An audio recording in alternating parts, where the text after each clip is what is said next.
just thinking, what to your mind is the ideal audience? Wow, I'm not sure. I don't know.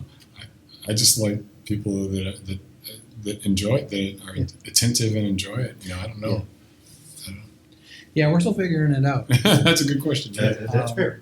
Yeah. Some of it is through social media right now. I mean, we can't really play shows for a number of reasons. Yeah. Not necessarily just venues, but we have personal concerns with family members and such. So even if venues were to open up, we're not quite ready.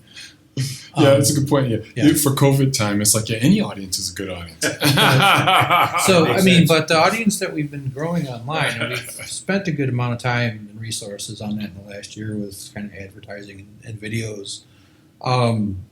They're in. I mean, they're fully in it, and we've learned that it's either people who we put the music in front of, either they don't like it at all, they hate it, and they're very vocal about that. The ones that do, I mean, it's increasingly like we're getting closer to that, and it's just people who I guess like that kind of music that we play, not necessarily like the old progressive rock crowd that might go to a King Crimson concert. I think it's just people who just like really good instrumental music, so. What possesses one to take a tune like Footprints and say, let's metal this up a little bit? We didn't metal it up intentionally. Yeah. See, that was the first new cover we learned as a group. I picked a tune because I had this whole list of like, it's COVID. I'm just going to woodshed, break out my fake book and go through some standards. And then I was just going to do it myself. And I'm like, well, what are we all doing? Like, might as well just do it together. That's just how we would attack a song as a band. I did an initial sketch, and then Keith came in. He changed some of the harmonic structure of it, the way he would like hear it.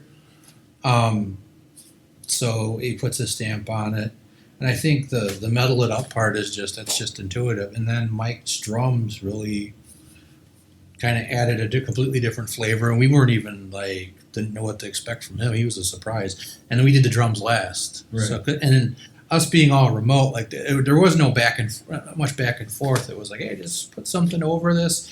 I did the chord progression and kind of the main melody sections just to a click, and it was pretty much on point the way Wayne Shorter recorded it off of his solo album. So, but yeah, what came back, there's some heaviness to it. Yeah, it's a Sons of Rock cover. Yeah, we weren't trying. It wasn't like we just did. It was natural. Didn't think. It's an organic thing when it comes to your sound. Then. Yeah, absolutely. Okay, that makes perfect sense. We were mentioning off camera, the difference in tempo between the studio version of A minor and the live version. Is it familiarity that makes you want to play it faster, or what drives that? It's a lot of factors. I mean, some of it's familiarity, some of it's reading the room, like let's just get through the set and get off stage, or it's an aggressive crowd. They want something a bit more up-tempo. Sometimes one of us has too much coffee before the show. I know, I was just going to say it's adrenaline. Mike's a very kind of in the school of like the Buddy Riches and Gene Krupas and I would say Tony Williams. There's a lot of physicality to his playing, a lot of just intense pulse, and sometimes that's the pulse we have to kind of hang on and try to keep up with. Yeah, because the tempo player I'm at, if there's a fast tempo, I'm not going to slow it down. I'm just like, all right, let's do it. Let's roll. Just how this is going. That's right. It's the beats per minute. I'm there. Yeah.